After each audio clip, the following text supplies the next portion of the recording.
नमस्कार दोस्तों, आपका स्वागत है आपके अपने चैनल स्टडी वाइन्स ऑफिशियल पर। तो आज का हमारा टॉपिक है भारत के उद्योग। बहुत ही महत्वपूर्ण टॉपिक है। चाहे आप किसी भी एग्ज़ाम की तैयारी कर रहे हों, भारत के उद्योग से एक न एक प्रश्न बनना तय है। काफ़ी इम्पोर्टेंट टॉपिक है और काफ़ी कॉम्प्लिकेटेड टॉपिक भी है। इसीलिए मैं बहुत ही इजी वे से आपको समझाऊंगा और जहां ट्रिक की ज़रूरत पड़ेगी ट्रिक से बताऊंगा। और लास्ट में हम प्रीवियस ईयर क्वेश्चन भी करेंगे। इसीलिए पहले आप पूरी थ्योरी को समझना और लास्ट में प्रीवियस ईयर क्वेश्चन ज़रूर अटेम्प्ट करना। तो चलिए बिना देरी किए हुए वीडियो को शुरू करते हैं।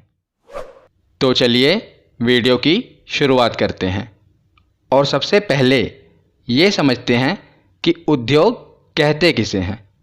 तो उद्योग का संबंध उन आर्थिक गतिविधियों से है जो कच्चे माल को पक्के माल के रूप में अथवा विक्रय योग्य मतलब बेचने योग्य अवस्था में लाती हैं। तो कच्चा माल यानी कि रॉ मटेरियल से पक्के माल के रूप में और बेचने योग्य अवस्था में लाती हैं, उन्हें उद्योग कहते हैं। जैसे गन्ने से चीनी को बनाना, तो जैसे गन्ने से चीनी को बनाना ये किस प्रकार का उद्योग है? तो ये कृषि आधारित उद्योग है। आगे हम पढ़ेंगे। तो गन्ना क्या है? ये एक रॉ मटेरियल यानी कि कच्चा माल है, इसे चीनी बनाई गई है। तो ये कृषि आधारित उद्योग है। तो उद्योगों का वर्गीकरण हम देख लेते हैं कि इन्हें किस प्रकार बांटा गया है। तो पहला है कृषि आधारित उद्योग। इसमें मुख्यतः सूती वस्त्र उद्योग और चीनी उद्योग, ये कृषि से संबंधित है ना, तो इन्हें कृषि आधारित उद्योग में बांटा गया है। तो अगला है खनिज आधारित उद्योग। तो भारत के जितने भी महत्वपूर्ण खनिज संसाधन हैं उन पर मैंने वीडियो बनाई हुई है। मैंने नवीनतम आंकड़ों के साथ समझाया है। अगर आपने वो वीडियो नहीं देखी तो ज़रूर देख लेना। तो खनिज आधारित उद्योग कौन कौन से होते हैं? जैसे लोहा इस्पात उद्योग, सीमेंट उद्योग और एल्यूमिनियम उद्योग, ये खनिज आधारित उद्योग होते हैं। अगला है खनिज प्लस तकनीक आधारित उद्योग। जैसे कि वायुयान यानी कि हवाई जहाज़, जलयान, समुद्री जहाज़ और रेल निर्माण, ये सभी खनिज प्लस तकनीक आधारित उद्योग हैं। और चौथा है वन आधारित उद्योग। जैसे कि रेशम उद्योग, कागज़ उद्योग, ये वन आधारित उद्योग हैं। तो ये है उद्योगों का वर्गीकरण। अब हम एक एक करके सभी को पढ़ेंगे। तो आगे हम देखते हैं भारत में औद्योगिक नीति। बहुत ही महत्वपूर्ण है, ध्यान से सुनिएगा। तो स्वतंत्रता के बाद भारत की पहली औद्योगिक नीति कब लागू की गई? तो आज़ादी के एक साल बाद सन 1948 में भारत की पहली औद्योगिक नीति लागू की गई। और भारत की दूसरी औद्योगिक नीति ये सन 1956 में लागू की गई। और सबसे ज़्यादा महत्वपूर्ण कि भारत की आधुनिक और नई औद्योगिक नीति ये कब लागू की गई? तो सन 1991 में। और इसमें 3 चीज़ों को शामिल किया गया जिसे हम शॉर्ट में एलपीजी कहते हैं। ये घरेलू इस्तेमाल करने वाली एलपीजी नहीं है, बल्कि एल का मतलब है लिबरलाइजेशन और पी का मतलब है प्राइवेटाइजेशन और जी का मतलब है ग्लोबलाइजेशन। तो ये है एलपीजी। इसकी फुल फॉर्म याद रखना, पूछ लिया जाता है। तो मैं आपको शॉर्ट में समझा देता हूँ कि ये एलपीजी है क्या। तो पहला है उदारीकरण, जिसे इंग्लिश में कहते हैं लिबरलाइजेशन। तो इसके तो नाम से ही क्लियर है लिबरलाइजेशन, कि उद्योगों पर लगे कुछ प्रतिबंधों को इसमें ख़त्म कर दिया गया। मतलब कि जो कानूनी प्रक्रियाएं थीं उनमें कुछ ढील दे दी गई। और दूसरा है निजीकरण। तो उद्योगों में प्राइवेट सेक्टर को एंट्री दे दी गई। और तीसरा है वैश्वीकरण। इसका सीधा सा मतलब है ग्लोबलाइजेशन का, कि अपने देश की अर्थव्यवस्था को दूसरे देश के लिए खोल देना। मतलब कि अब हमारा देश दूसरे देशों के साथ व्यापार करेगा और दूसरे देश हमारे देश में आकर व्यापार करेंगे। तो अपनी अर्थव्यवस्था को दूसरे देश के लिए खोल देना, ये था वैश्वीकरण। तो अब हम एक एक करके जितने भी महत्वपूर्ण उद्योग हैं इन्हें पढ़ना शुरू करते हैं। तो जो भी उद्योग डिटेल में पूछे जाते हैं उन्हें मैं आपको डिटेल में बताऊंगा और जो ऊपर ऊपर से पूछ लिए जाते हैं उन्हें उसी प्रकार कवर करूंगा। तो इसमें काफ़ी डाटा है। उद्योग आपको पता है कॉम्प्लिकेटेड टॉपिक है, इसीलिए आपको टेंशन नहीं लेना, एक बार में आपको याद नहीं होगा। इसीलिए आपको क्या करना है, पूरी वीडियो को लास्ट तक देखना है ताकि जो भी मैं आपको बता रहा हूँ ये आपके सबकॉन्शियस माइंड में बैठ जाए। और लास्ट में जब आप प्रीवियस ईयर क्वेश्चन अटेम्प्ट करेंगे तो आपको कुछ याद हो जाएगा। उसके बाद जब आप इसके नोट्स बनाएंगे तो आपको वहाँ पर कुछ याद हो जाएगा। लास्ट में आप जब रिवीजन कर लेंगे तब आपको ये फैक्ट याद हो जाएंगे, आपको रटने की ज़रूरत नहीं पड़ेगी। तो पहला उद्योग देखते हैं, लौह इस्पात उद्योग, जिसे इंग्लिश में आयरन स्टील इंडस्ट्री कहते हैं। तो सब उद्योग से ज़्यादा महत्वपूर्ण यही है क्योंकि इसे बहुत से प्रश्न बनेंगे लौह इस्पात उद्योग से, तो ध्यान से सुनिएगा। तो भारत में देश का पहला लौह उद्योग कारखाना 1874 ईस्वी में बराकर नदी के किनारे, कहाँ पर, तो बहुत ही महत्वपूर्ण है, कुल्टी, जो कि पश्चिम बंगाल में है, यहाँ पर स्थापित किया गया था। पर बाद में फंड के अभाव से यह कंपनी बंद हो गई और बंगाल सरकार, पश्चिम बंगाल में था ना ये, तो बंगाल सरकार ने इसका अधिग्रहण कर लिया और इसका नाम बदलकर क्या रख दिया गया, तो ये बराकर नदी के किनारे था तो इसका नाम बदलकर बराकर आयरन वर्क्स कर दिया गया। याद रखिएगा, इम्पोर्टेंट है। तो अब हम आगे देखते हैं कि स्वतंत्रता से पहले स्थापित लौह इस्पात कारखाने पूछे जाते हैं। तो दो ही महत्वपूर्ण हैं जो आपको याद रखने हैं, एक है टिस्को और दूसरा है इसको।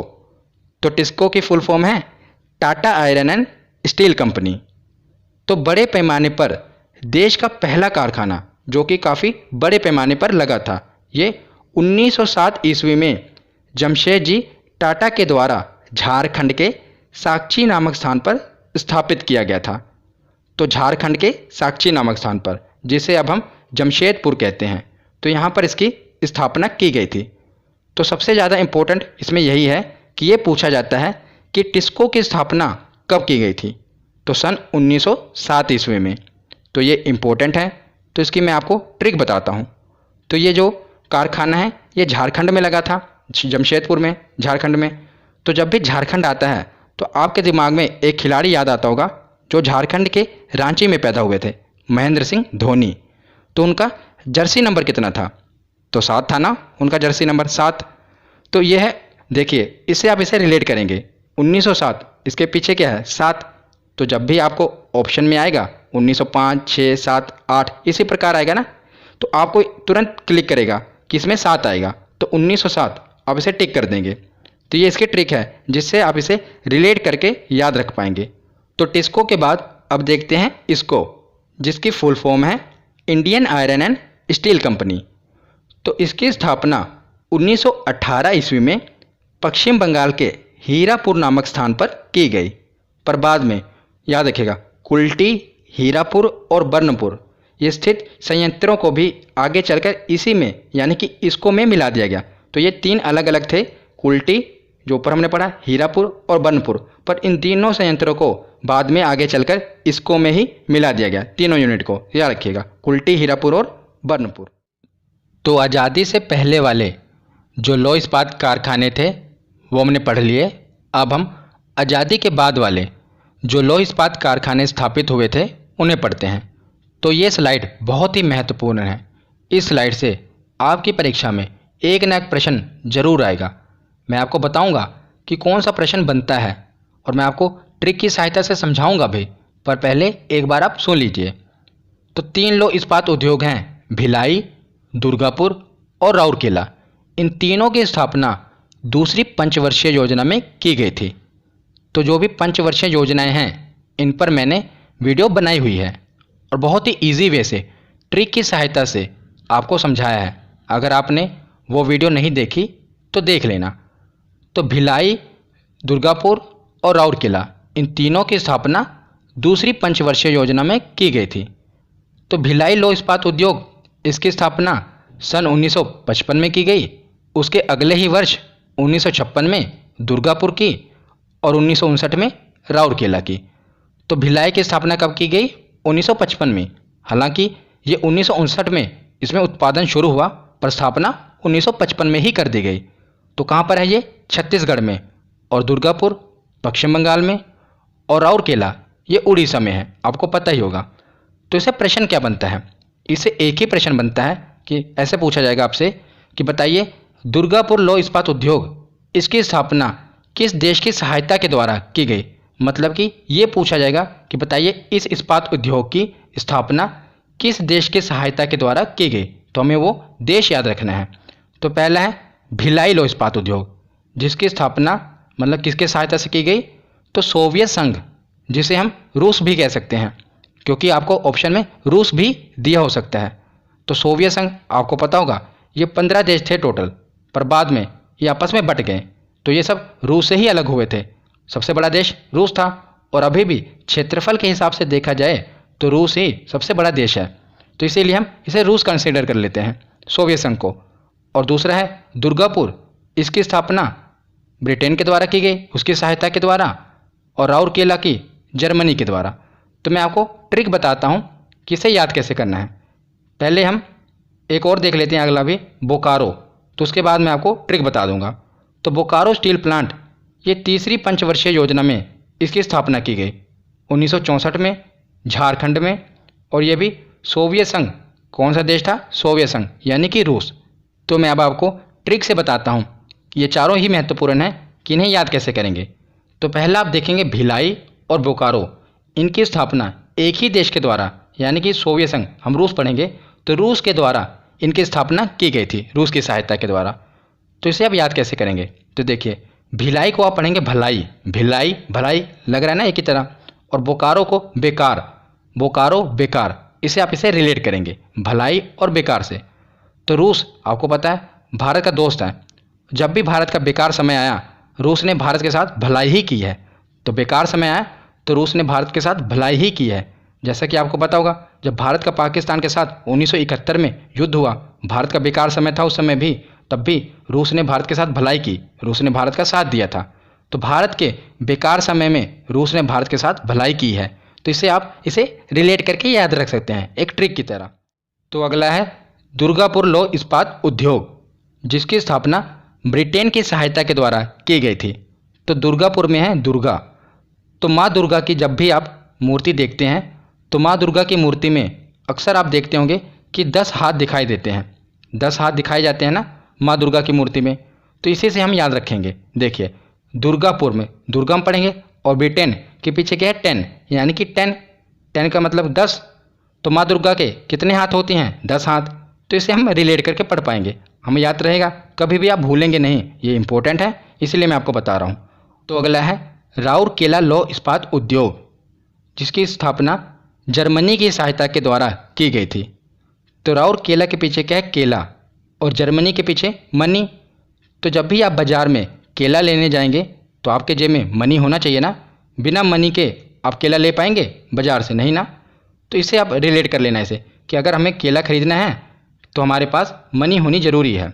तो इससे मैंने आपको जो ट्रिक बताई, चारों लौह इस्पात उद्योग कौन से देश की सहायता के द्वारा स्थापित किए गए थे, ये आप याद रख पाएंगे, और बहुत ही महत्वपूर्ण है। आगे आप प्रीवियस ईयर क्वेश्चन में देखेंगे कि बहुत बार पूछे गए हैं।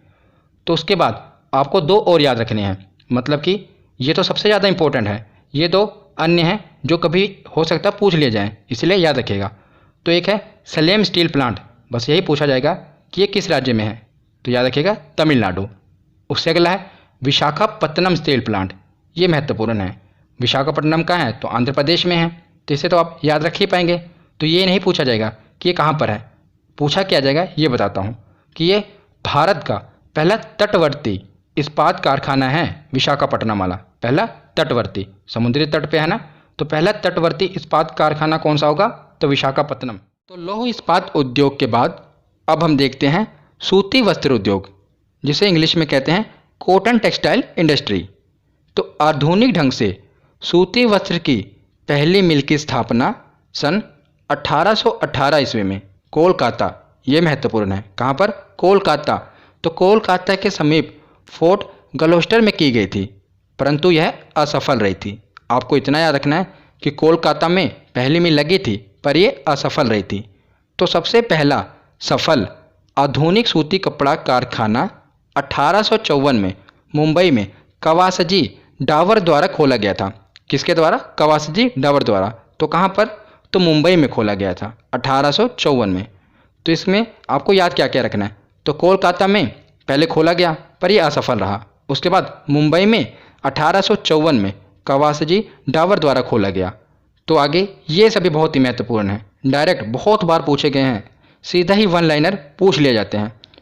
तो पहला सफल कारखाना मुंबई में लगा था ना, तो मुंबई को ही भारत के सूती वस्त्रों की राजधानी के उपनाम से जाना जाता है। सीधा पूछा जाएगा कि बताइए भारत के सूती वस्त्रों की राजधानी किसे कहा जाता है? तो मुंबई को।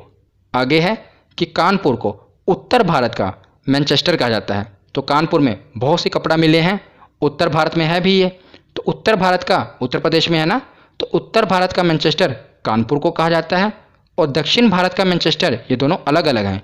दक्षिण भारत का मैनचेस्टर कोयम्बटूर को कहा जाता है। तो कोयम्बटूर कहाँ पर है? तमिलनाडु में है, दक्षिण भारत में है।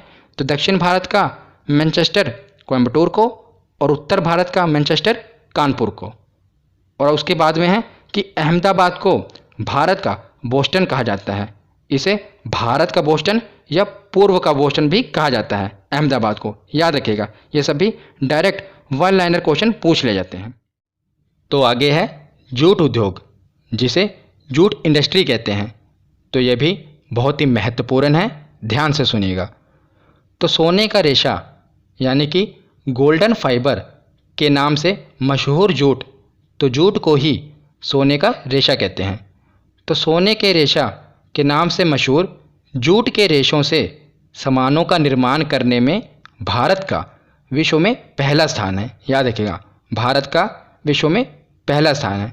तो भारत की आज़ादी से पहले जो अधिकतर जूट का उत्पादन होता था, जो ये आज का बांग्लादेश है ना, ये पहले पूर्वी पाकिस्तान था, जिसे आज हम बांग्लादेश कहते हैं। तो जो ये आज का बांग्लादेश है, यहाँ पर अधिकतर जूट का उत्पादन होता था। पर जो जूट की कारखाने थे, जूट की मिलें थी, ये भारत में थी। तो जब विभाजन हो गया तो जो जूट का उत्पादन है ये बांग्लादेश, आज के बांग्लादेश में होने लग गया, और जो इसकी मिलें थी वो भारत में ही रह गई थी। पर बाद में भारत ने क्या किया, जो अपना पश्चिम बंगाल वाला एरिया है, यहाँ पर जूट का उत्पादन बहुत ही बड़े पैमाने में करना शुरू कर दिया। तो आज हम देख रहे हैं ना कि भारत पहले नंबर पर आ रहा है। तो यहाँ पर पश्चिम बंगाल में ही ज़्यादातर जूट का उत्पादन होता है। तो इसका पहला कारखाना कोलकाता के समीप, पश्चिम बंगाल में ही है कोलकाता, कोलकाता के समीप रिश्रा नामक स्थान पर सन 1855 में लगाया गया था। तो हो सकता है आपने 1859 पढ़ा हो, पर याद रखिएगा 1855 ही है। मैं आपको क्यों 1855 बता रहा हूँ, क्योंकि ये आप जो ये देख रहे हैं, ये स्क्रीनशॉट मैंने एनसीईआरटी से लिया है। और आपको पता है कि कंपटीशन एग्ज़ाम में एनसीईआरटी ही फॉलो होती है, जो एनसीईआरटी में लिखा है वही सही माना जाता है। तो यहाँ पर लिखा है कि जो पहला पटसन यानी कि जूट, पहला पटसन उद्योग कोलकाता के निकट रिश्रा में 1855 में लगाया गया था। तो हम इसे ही मानेंगे। और मैं आपको इसकी जो बुक है, बुक में जो चैप्टर है उद्योग वाला, उसकी पीडीएफ टेलीग्राम में प्रोवाइड कर दूंगा। वहाँ से आप ये सभी जो फैक्ट हैं उन्हें मैच कर सकते हैं। तो मैं आपको पीडीएफ दे दूंगा, इसकी भी पीडीएफ दे दूंगा, और जो ये बुक का ये चैप्टर है उद्योग वाला, इसकी भी पीडीएफ आपको दे दूंगा। तो वहाँ से आप इसे मैच कर लेना। तो याद रखिएगा 1855 में ही कोलकाता के समीप रिश्रा नामक स्थान पर जूट उद्योग की पहला मतलब जूट कारखाना स्थापित किया गया था। और ये भी याद रखिएगा कि अंतर्राष्ट्रीय जूट संगठन का मुख्यालय कहाँ पर है, तो ढाका में है। बांग्लादेश की राजधानी है ढाका, तो यहीं पर अंतर्राष्ट्रीय जूट संगठन का मुख्यालय है। तो जूट उद्योग के बाद अब हम देखते हैं एल्यूमिनियम उद्योग, एल्यूमिनियम इंडस्ट्री। ये भी महत्वपूर्ण है, ध्यान से सुनिएगा। तो भारत में एल्यूमिनियम का पहला कारखाना 1937 में तो कहाँ पर लगा था, तो ये भी पश्चिम बंगाल के निकट जेके नगर में स्थापित किया गया था। तो ये भी कहाँ पर लगा था, पश्चिम बंगाल में ही। तो आगे देखते हैं भारत के प्रमुख एल्यूमिनियम कंपनी। तो ये 3 कंपनियां आपको याद रखनी हैं, यही महत्वपूर्ण है। एक है बाल्को, दूसरी है हिंडाल्को और तीसरी है नाल्को। जिस प्रकार हमने लौह इस्पात उद्योग में पढ़ा था ना, टिस्को और इसको, उसी प्रकार ये भी है। इसकी फुल फॉर्म पूछ ली जाती है। बाल्को की फुल फॉर्म क्या है, भारत एल्यूमिनियम कंपनी लिमिटेड। तो जो ये बाल्को है, भारत एल्यूमिनियम कंपनी लिमिटेड, इसके अंतर्गत 2 एल्यूमिनियम कारखाने आते हैं। एक है जो कि कोरबा में है, कोरबा यानी कि मध्य प्रदेश, और दूसरा कोयना, महाराष्ट्र के कोयना में है। और मैंने नदी वाली वीडियो में आपको बताया था कि कोयना नदी कहाँ से बहती है, तो महाराष्ट्र में बहती है। तो महाराष्ट्र के कोयना और मध्य प्रदेश के कोरबा, ये दोनों बाल्को के अंतर्गत आते हैं। और इस कंपनी की स्थापना किसकी सहायता के द्वारा की गई, तो सोवियत संघ की सहायता के द्वारा की गई थी, याद रखिएगा। अगला है हिंडाल्को। हिंडाल्को का जो कारखाना है ये कहाँ पर है, रेणुकूट, उत्तर प्रदेश में, जो कि यूएसए की सहायता से स्थापित किया गया था। ये सबसे ज़्यादा महत्वपूर्ण है, पूछा जाता है तो यही पूछा जाता है। रेणुकूट वाला है कहाँ पर, उत्तर प्रदेश में है, और इसकी स्थापना यूएसए की सहायता के द्वारा की गई थी। तो ये महत्वपूर्ण है। तो इसकी मैं आपको ट्रिक बताता हूँ। तो आपको पता होगा कि जो यूएसए है ये दुनिया का सुपर पावर है। अभी के टाइम दुनिया का सुपर पावर है ना यूएसए। तो ये जब चाहे किसी को भी कूट सकता है, क्योंकि ये सुपर पावर है। तो जब चाहे ये किसी को भी कूट सकता है। ये एक ट्रिक है जिसे आप याद कर पाएंगे कि जो रेणुकूट है ये यूएसए की सहायता से स्थापित किया गया था। और यूएसए, यू से, और यूपी, ये भी यू से शुरू हो रहा है। तो कभी आप भूल भी जाएं तो ये भी आप रिलेट कर सकते हैं कि जो ये रेणुकूट है ये यूपी में है, क्योंकि आपको पता लग जाएगा कि यूएसए सुपर पावर है और जब चाहे किसी को भी कूट सकता है। तो रेणुकूट और है कहाँ पर, तो यूपी में है। तो इसकी सहायता से आप रिलेट कर इसे याद रख सकते हैं, कभी आप भूलेंगे नहीं। और तीसरा है नाल्को। तो नाल्को की फुल फॉर्म क्या है, नेशनल एल्यूमिनियम कंपनी लिमिटेड। तो ये इसके अंतर्गत आता है दामनजोड़ी। दामनजोड़ी कारखाना ये उड़ीसा में है और ये फ्रांस की सहायता से स्थापित किया गया था। सबसे ज़्यादा महत्वपूर्ण रेणुकूट है। तो आगे देखते हैं वायुयान, जलयान और रेल उपकरण।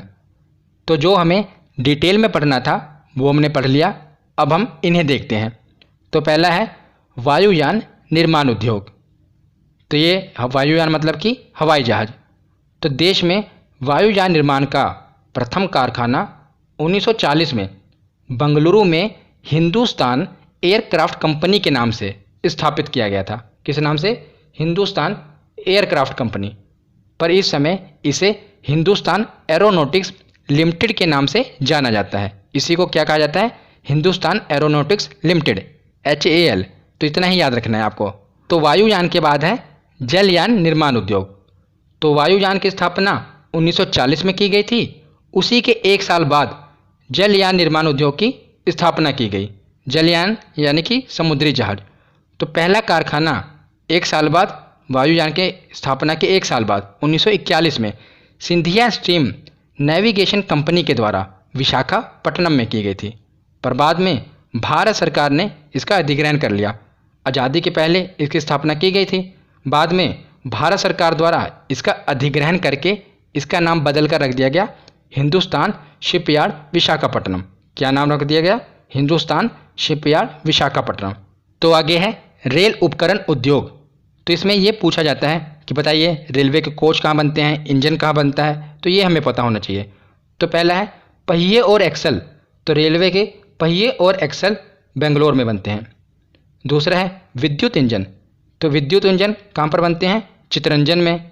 उसके आगे है इंटीग्रल कोच। तो इंटीग्रल कोच कहाँ बनते हैं, चेन्नई के पेरम्बूर में। उसके आगे है डीजल इंजन। तो डीजल इंजन वाराणसी में बनते हैं। उसके आगे है रेल कोच। तो रेल कोच फैक्ट्री कहाँ पर है, पंजाब के कपूरथला में है। उसके आगे आधुनिक कोच फैक्ट्री। आधुनिक जो रेलवे के आधुनिक कोच बनेंगे ये कहाँ पर बनेंगे, तो उत्तर प्रदेश के रायबरेली। ये महत्वपूर्ण है क्योंकि ये कोच फैक्ट्री जो अभी बनी है ये अभी कुछ सालों पहले ही बनी है, इसलिए महत्वपूर्ण है। तो ये सभी रेल उपकरण आपको याद रखने हैं। तो आगे है चीनी उद्योग। तो भारत में आधुनिक चीनी उद्योग की शुरुआत कहाँ पर की गई, तो 1903 में बिहार में पहली चीनी मिल की स्थापना के साथ की गई। कहाँ पर, बिहार में, सन 1903 में। और आपको पता होगा कि भारत में ये चीनी जो बनती है गन्ने से बनती है ना, तो सबसे ज़्यादा गन्ना उत्तर प्रदेश में होता है। तो उत्तर प्रदेश में बहुत सी चीनी की मिलें हैं, क्योंकि जहाँ पर रॉ मटेरियल होगा वहीं पर तो इसकी फैक्ट्रियाँ लगेंगी। तो ज़्यादातर जो चीनी की मिलें हैं उत्तर प्रदेश में हैं, क्योंकि वहाँ पर ज़्यादातर गन्ना होता है। तो उसके बाद है सीमेंट उद्योग।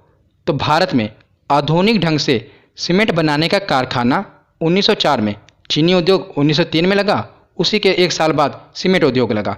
तो भारत में आधुनिक ढंग से सीमेंट बनाने का पहला कारखाना 1904 में मद्रास में लगाया गया था, जो कि असफल रहा था, सफल नहीं हो पाया।